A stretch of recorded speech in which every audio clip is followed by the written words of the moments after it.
All right, last one here with the Bill O'Reilly-Obama interview. Here we have O'Reilly asking a question that is so deep in the right-wing bubble, it's hard to even understand that the right-wing bubble goes that deep. Are you the most liberal president in U.S. history? Probably not. Probably not? Probably not. I Who? think that's Who would fair be? to say. You know, the truth of the matter is that when you look at some of my policies, in a lot of ways, Richard Nixon was more liberal than I was. Started the EPA, started a whole lot of the regulatory state that has helped make our air and water clean. That's interesting, Nixon. That's interesting. Well, I thought you were going to say FDR. Well, FDR, Johnson.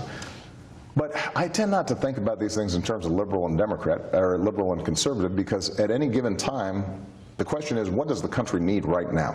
I think that you are much more friendly to a nanny state than I am. I'm more of a self-reliance guy. You're more of a big government will solve your problems guy. That's it. And I disagree with that, because I think that what used to be considered sensible, we now somehow label as liberal.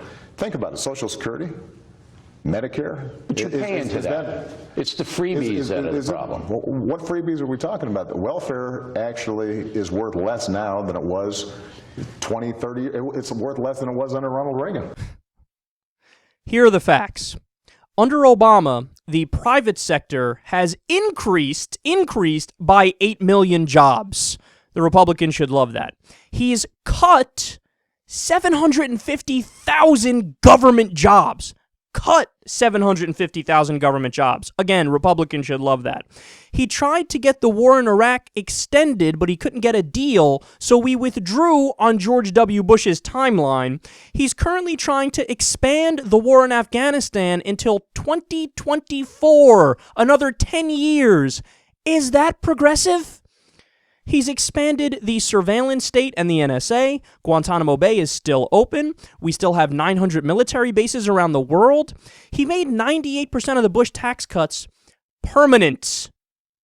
Even the Republicans couldn't get that done. George W. Bush couldn't get that done. But the progressive Obama got the Republican tax cuts permanent, 98% of them. He passed the Republican-made individual mandate healthcare plan.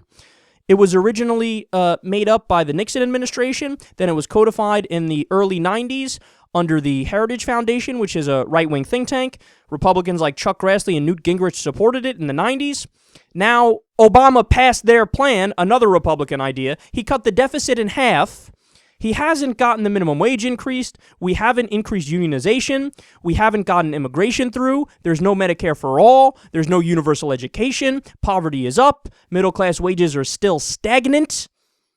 Okay, we haven't done a New Deal. I can go on and on. Not only is Obama not the most liberal president, he's not even liberal.